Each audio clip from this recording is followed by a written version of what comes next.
Hi, my name is Cindy Siegel. I'm chairman of the Harris County Republican Party, and this is Leaders on the Right.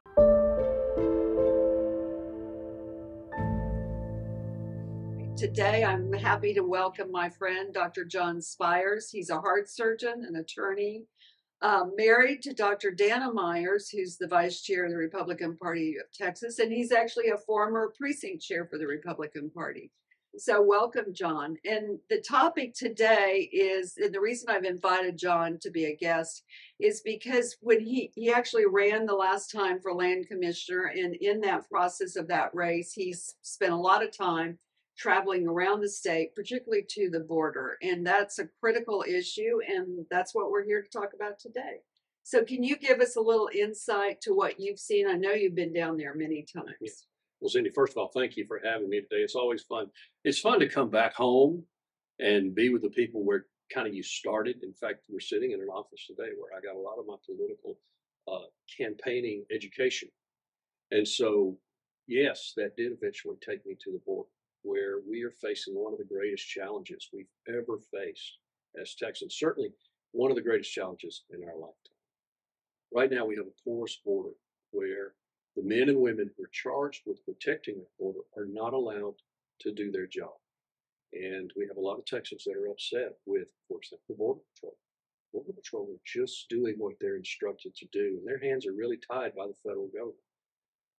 Each day, no matter where you all are on our border, you see men and women coming across who claim to be seeking asylum. Some of them probably are, but many of them are here for all the wrong reasons. And Joe Biden has just rolled out the welcome mat. It's made them welcome. It's made it actually a lucrative process for many. And men and women along our border are suffering.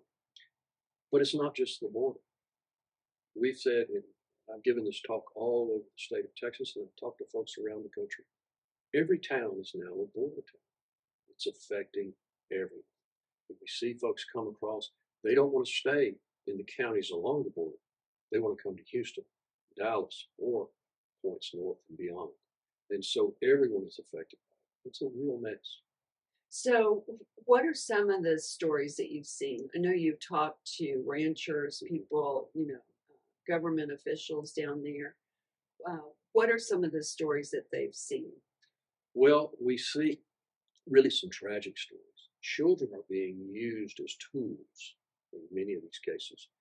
Just recently, one of the Border Patrol agents or DPS officer noted that a group of migrants had left a child on a sandbar in the middle of the river because it just got to be too much of a hassle to take care of that small, and really a toddler.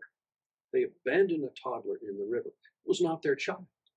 And so these illegal immigrants left them there to die. And actually, the men and women on our side of the border said, no, you will go save that child, or we will go save that child.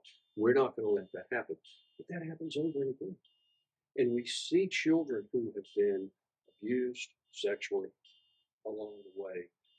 It passed between groups of immigrants to allow them to come to the United States and claim to be a family unit. Early on, we would test family units to see if there was a DNA relationship between them.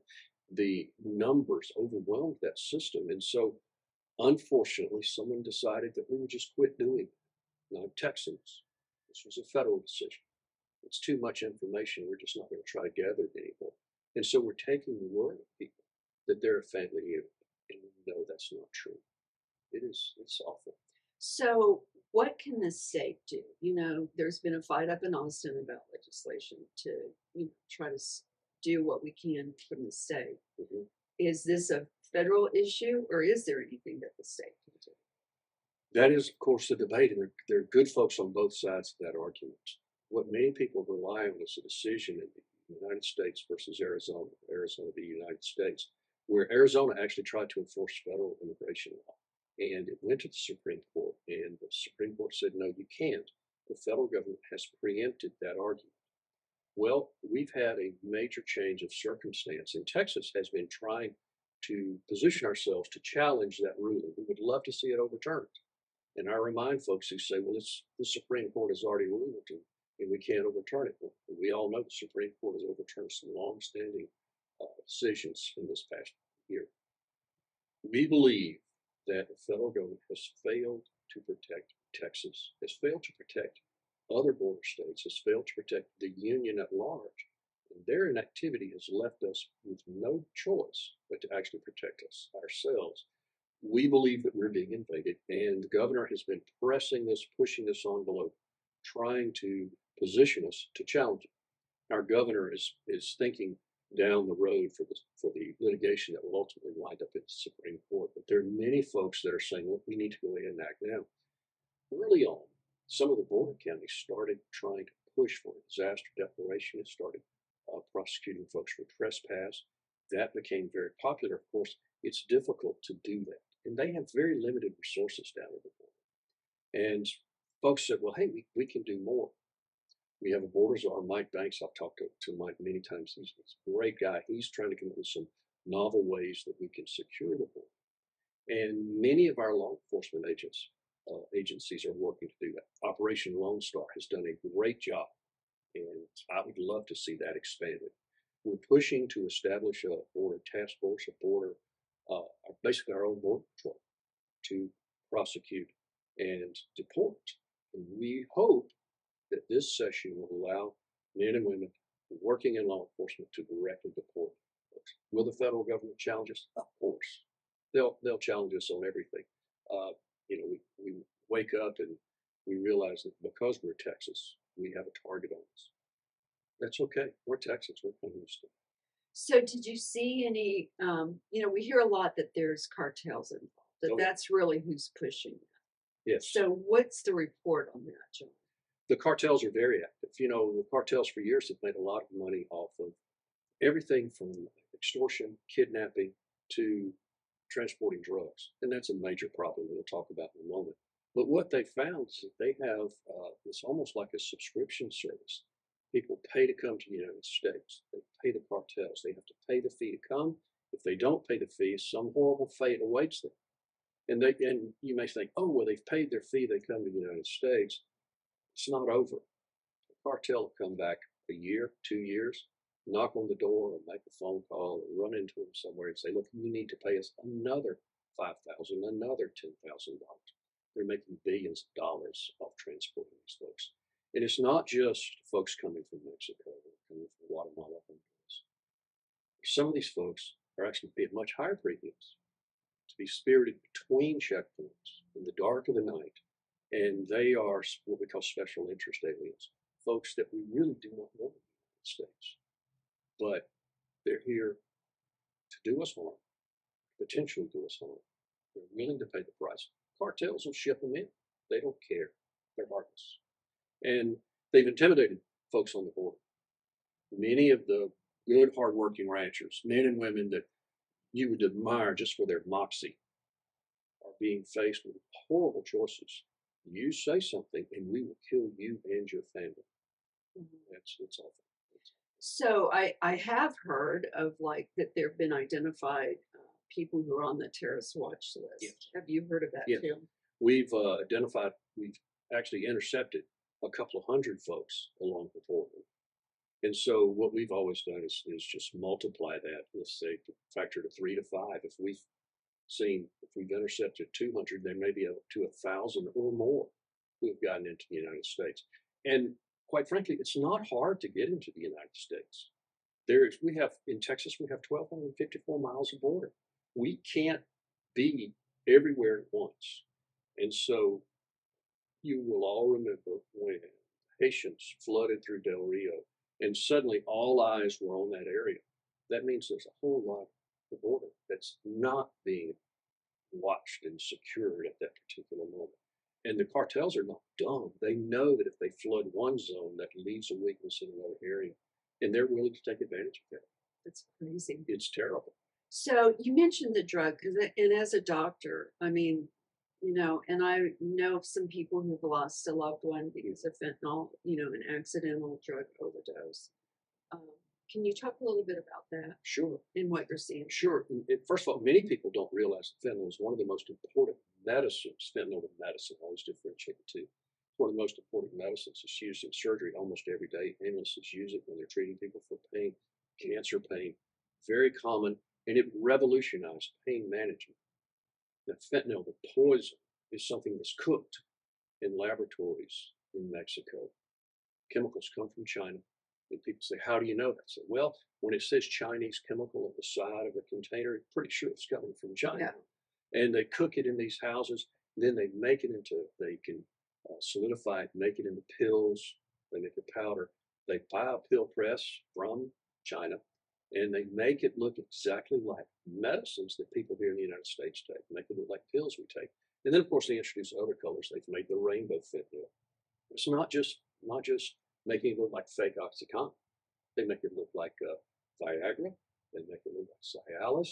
They make it look like Xanax. They make it look like Adderall. They make it look Ritalin. They can put fentanyl in almost anything. And then they package it in some pretty creative ways. They like to put it in candy wrappers, candy bags that are opaque, because when someone is pulled over on the highway and a trooper looks in the car, is talking with them, and they see a candy bag next to them, they don't think anything of that. It's easy to transport that. And fentanyl is so powerful, that instead of having to transport a large brick of heroin as they did in the past, they can get the same potency in a much smaller package. I remind people, if you use a sweetener, an artificial sweetener, a packet of sweetener in your tea or coffee, you think, well, this isn't much. If that were fentanyl, that 1 gram is enough to potentially kill 500 people. Wow. And so you think, well, that's just one little tiny packet. If you had a brick of fentanyl that weighed a kilogram, think of how many thousands and thousands of people that could die. In fact, it's about 10 o'clock in the morning right now. On average, 2 Texans have died thus far today. Every 5 hours or so, someone dies from fentanyl here in Texas. It's in every neighborhood, in every county, in every community, in our school systems. It's a terrible place. So if they're killing their customers, what's their business model?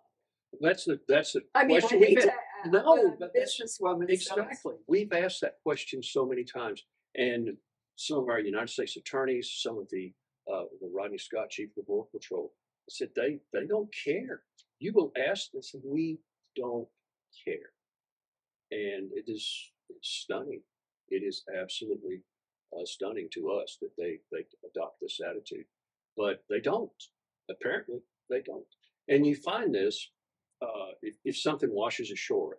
You may have seen in the news something washed ashore down in Padre Island or Maverick, and you wonder, or Mustang Road, you see something on the shore. Don't bother it, because there's no telling what is actually in that bag, what's in that backpack that you might find out in the field. And they use all sorts of deceptive tactics to get it here. One of the worst pictures I have seen was of a little child's backpack. And I know it's a child's backpack because it's a unicorn. Oh. It's a little tiny unicorn backpack. And it's filled with rainbow fentanyl. Because who's going to bother a little kid with a backpack? You know, it's there. And really and truly, our children are suffering. It's horrible.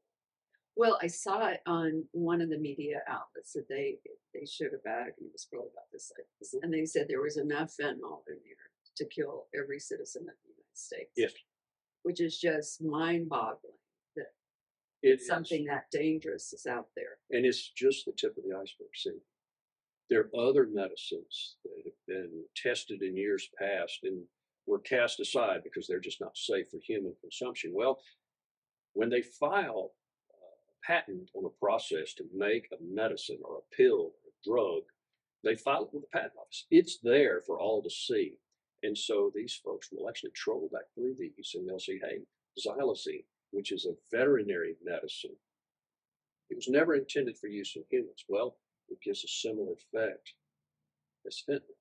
And so suddenly they take something, fentanyl, which is hundreds of times more powerful than morphine, and they add something to it that acts entirely different but mimics the effect. Well, all of our treatments for fentanyl suddenly are useless against xylazine. And there's a new flood of medicines that are coming along. I say medicines, they were tested and never used as a medicine. They're poison. They're putting them in there as well. And so it is a disaster. Unfortunately, there are folks that are addicted to these medicines and are willing to try it. They build up a resistance that you and I don't have, a tolerance that you and I don't have, and they'll try anything. As long as there's a market, cartel will fill that market. So, what do you tell parents who are out there that, I mean, because it's the fact that they disguise them Mhm. as something, and so I mean, obviously, as a parent, you tell your kids not to do drugs, but you know, they don't always follow what you're saying. Correct. So, what would you tell parents out there? Well, first of all, they need to be nosy, and they need to have the frank, painful discussions with their children. Children are starting to, young people are starting to recognize, and I say children because some of these victims For are, young are adults. young. They're not just young adults. They're not teenagers. We've seen in the past few years children younger than age 5 die. And recently, there's in the news. It's a tragic story of a toddler who actually somehow or other ingested fentanyl. I believe in 2021 there were about 130, 135 children less than 3 years of age who died from fentanyl overdoses. They're not actually seeking the drug; they're just finding it, but it is affecting all. So we ask parents to be very nosy. I'm sorry, be nosy. Yeah. That's one of the toughest jobs of being a parent. Is you want to be your child's friend, but you have to be their parent first, and sometimes that's painful. The kids don't necessarily like it. Also, I think children and young people are starting to recognize that, maybe I shouldn't take this pill that my friend gave me. The friend may need it, absolutely, but they're getting these things from pretty sketchy sources. And you will see in the news where in schools around the state of Texas, they're having, and it generally comes in a wave, overdoses affecting that particular school. And it's in some of the school systems that a year ago, 2 years ago, would have said, we don't have a problem until their children are overdosing.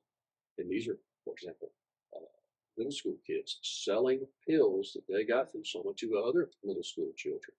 One school system had 10 overdoses with fentanyl, and these were middle school kids. So it's there. Parents need to be aware. They need to have the uncomfortable conversations with their children. And they need to, we need to be prepared. Fentanyl has a reversal agent called Narcan, and I encourage folks to buy Narcan. Not because your kid is a drug abuser, not because your kid will ever need it, because your kid or some other child may need it. You want to be prepared. You want your child to be prepared. Send your kids off to college with Narcan and let them know that, hey, if you have any question, you may save a life. You're not going to hurt anybody by giving this to them. You're going to potentially save their life. So, is that over the counter? Is it? We have worked around the state to try to get it over the counter. We've had some standing orders issued. The state health service has said so. There are doctors around the state that will write a prescription. We're trying to get it in every school around the state. I think it should be in every school around the nation. My wife and I keep some just because. I was recently in Austin, and I see a guy passed out on the sidewalk, and I'm thinking, first of all, I could determine from a distance if he was dead or not. And I go over and I rouse him, and he wakes up, and he's coherent. So he doesn't need a reversal agent, but I'm pretty sure that he was probably abusing some opioid. Right. And if he had not responded when I nudged him, then I would have given him save a life. You can really save a life. Well, and I've heard that like police that they carry it too, Yes. because they don't know if they go in a drug bust or whatever that they're accidentally going to. Well, they may need it for themselves. They may need it for the victim, right, for the person they're there to help. And yes, it is concerning when you go into a facility and there's powder all in the air, and it's not sterile. These are not pristine pharmaceutical laboratories. They can do it in the back of the truck. There was a bust near here where they were cooking in a kind of a shed where they were also making tacos and renting cars. They're actually finishing the product, pressing it into pills, and pushing it out into the street. And so when law enforcement agents go anywhere, they have to be aware that could be a problem for them as well. Yeah, that's crazy. Well, it's crazy. I appreciate, John, you coming in and talking to us today. It's hard to believe that just in a few short years, what we've seen going on at the border, and And the reality is, you know, with the cartels coming in, I mean, that's human slavery. It is what they're doing. Yes. You know, Yes. and we fought a civil war to get rid of that and to see that that's what's going on in our country and being allowed to. And then the issue of fentanyl with our children and not so young people. Right. Well, it affects everyone, every socioeconomic group. But what you mentioned about the slavery is absolutely true. The cartels profit off the trade of people. Some they send into labor. They work at they're trafficked for the labor. Some they're trafficked for sex. And all of it is absolutely horrible. And unfortunately, we live in an age where many people think they glamorize the cartels. There's a store in San Antonio that sells cartel paraphernalia. Oh, Yes, they sell hats that have symbols from one of the cartels. that's crazy. Boots that wear the symbols. And you know, a young kid, a young person may think this is really clever. I'm going to get this. This is cool. I'm going to wear it to a party. They wear it to a party that's where the wrong people are there. They're not going home. That's crazy. Because the cartels will brutally not just kill someone, not beat someone, they will brutally kill, they will brutally destroy. And it defies description and understanding that someone could treat someone else that way, but they do. It's time America wakes up. Yes, What's absolutely, going on? absolutely. So we need to support our lawmakers in Austin. We're trying to fight this. We need to support our governor who's trying to fight this. The men and women on the border, law enforcement officers, everyone that's trying to stop this, please keep them in your prayers and support them. We don't have a perfect solution. There's not going to be a perfect solution, but we need to act. Yes. Well, thanks, John. I appreciate you coming in. And I want to thank everyone watching and encourage you to watch us next week at Leaders on the Right.